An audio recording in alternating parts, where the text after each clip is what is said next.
Alrighty, guys, welcome to our Part 2 NFL video for Week 8, 2022.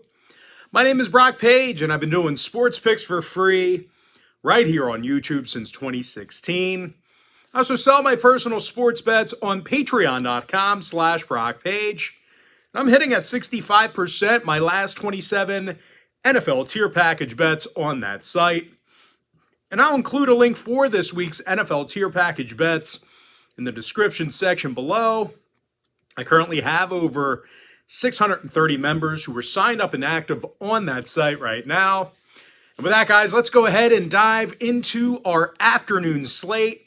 I'm talking about the Titans at the Texans, 4:05 Eastern kickoff. Tennessee's minus 2.5 on the road, totals 40.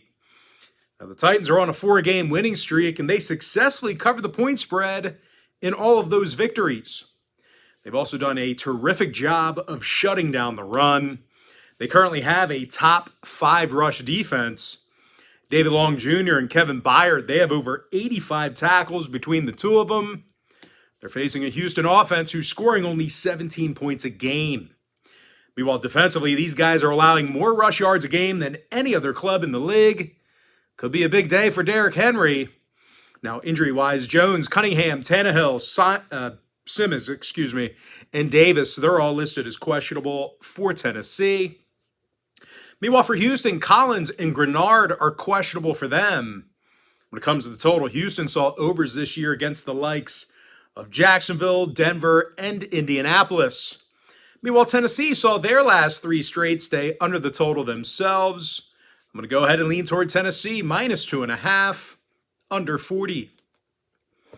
Next game, Giants, Seahawks, 4:25 East. Seattle's minus 3, totals 44.5. But despite being favored at home here, the Seahawks defense is one of the worst in the game. These guys are allowing 27 points per contest, and they're in the bottom 3 in stopping the run. Meanwhile, for New York on the other side, Saquon Barkley is averaging 104 yards a game rushing, and he scored 4 times on the ground. Now, the stout G-Men defense is also allowing just 18 points a game. When it comes to the injury report, Jackson, Galladay, Breedson, Tony, and Ojulari, they're listed as questionable for New York. Meanwhile, for Seattle on the other side, Jackson, Burns, Metcalf, and Hart, they're all listed as questionable for them. Now, weather-wise, it looks like rain on Sunday in Seattle at kickoff. 75% chance of showers and gusty wind by kickoff. So keep an eye on that if you have fantasy players or if you're just betting the game. I think that's going to affect the total a lot in this one. It will be a balmy 50 degrees by game time. Now, total-wise, Seattle saw unders versus the likes of Arizona, San Francisco, and Denver this year. Meanwhile, New York saw all of their games this year fall under the total except for one. I'm going to lean toward the New York Football Giants, plus 3, under 44.5. Next ball game, it is going to be Commanders at the Colts, 4:25 East. Indianapolis is minus 3.5, totals 39. And despite how bad Washington is, the Colts have committed to first-year starter Sam Ehlinger at quarterback, and I've got to imagine it'll be a rough day for the youngster. The Colts have done very little this year to establish the run game. They're actually in the bottom 3 in the league in rushing. They're averaging only 16 points a game to begin with. So, a lot of times these young quarterbacks, they like to rely on a sound run game. Well, I don't think that's going to happen with Indy here on Sunday. And they're facing a Washington team who's on a 2-game winning streak themselves. And they played some pretty good defense in the month of October. They're actually allowing just 18 points a game in the month of October. They're led by Jonathan Allen and Darren Payne, who have 7 sacks between the two of them. When it comes to the injury list, Thomas, Williams, Jackson, Brown, Dotson, and Turner are questionable for the Commanders. Meanwhile, for Indy on the other side, Leonard, Coutee, and Kwity Paye are questionable for them. When it comes to total, both defenses are actually pretty stout, while both offenses continue to score points. Now, the Colts have also seen all but one game fall under the total this year.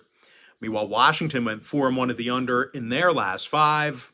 I'm going to lean toward the Commanders plus 3.5, under 39. Next matchup, Niners, Rams, 425 East. San Francisco's -2, totals 42. And for some reason, the Niners, well, they feel a lot better than a 3-4 team. They're allowing just 19 points a game, and they're in the top 3 in fewest yards allowed. Nick Bosa's second in the league in sacks with 7 of them. Meanwhile, Dre Greenlaw, and Fred Warner, they've combined for over 105 tackles between the both of them. Now they're facing a putrid Rams offense. That was a tough one to get out. A putrid Rams offense who's scoring just 17 points a game, and they rank second to last in the league in rushing. When it comes to covering the number, the Rams covered just 2 times all season. Now, injury-wise, Hill, Akers, Jefferson, Brown, and Durant, they're all listed as questionable. Meanwhile, for the Niners on the other side, Croft, Armstead, and Samuel are questionable. Kyle Juszczyk is out. Now, total-wise, the Niners saw 5 out of their last 7 stay under the number. Meanwhile, the Rams saw all but 1 game stay under the total themselves. I'm going to lean towards San Francisco -2, under 42. Next game, Packers, Bills, 8:20 p.m. East. Buffalo's -11, totals 47.5. Now, the one-loss Bills have won 3 of 4 at home this year, and they currently have one of the best ATS records in the NFL. Buffalo's gone 5-1 against the spread this year, and they lead the league in total yards on offense. Josh Allen's second in the league in touchdown passes and QBR. Meanwhile, wideout Stephon Diggs, he has 6 touchdown grabs. He's averaging over 100 yards a game. But it's not just all offense in Buffalo. These guys are leading the league in rush defense. And they're allowing fewer points a game than any other club in the NFL. They're facing a struggling Packer team on the other side of things, who's averaging only 18 points per contest. And numbers aside, it just looks like this team's in shambles. Aaron Rodgers throwing everybody under the bus, teammates, coaches. As good as he is, as talented as he is, he's a really bad teammate. Now, Green Bay also has one of the worst rush defenses in the NFC. When it comes to the injury report, Bakhtiari, Lazard, Gary, Hansen, and Watson are questionable. Randall Cobb is out. Meanwhile, for Buffalo, relatively healthy for the exception of Kumaro and Brown. Now, when it comes to the weather, comfortable cloudy night in upstate New York, 57 degrees and little wind by kickoff, so no real concerns about the weather in that one. When it comes to the total, the Bills saw all of their games this year stay under the number except for 1.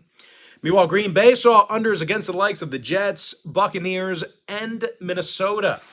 I'm going to lean toward Buffalo -11, under 47.5. With that, guys, we're going to jump into our next and final game for the video. I'm talking about Monday Night Football. That's the Bengals at the Browns, 8:15 Monday night. Cincinnati's -3.5, totals 47. Now, we got 2 teams who are doing some good things on offense. They're doing some things right. Now, obviously, the Bengals can throw it all over the yard with Joey B. And the Browns have one of the best rushing attacks in the game. But first, let's go ahead and take a look at the injuries. Ward and Teller are questionable for Cleveland. Meanwhile, for Cincinnati, Collins, Hendrickson, Topu, Morgan, and Gunter, they're listed as questionable for them.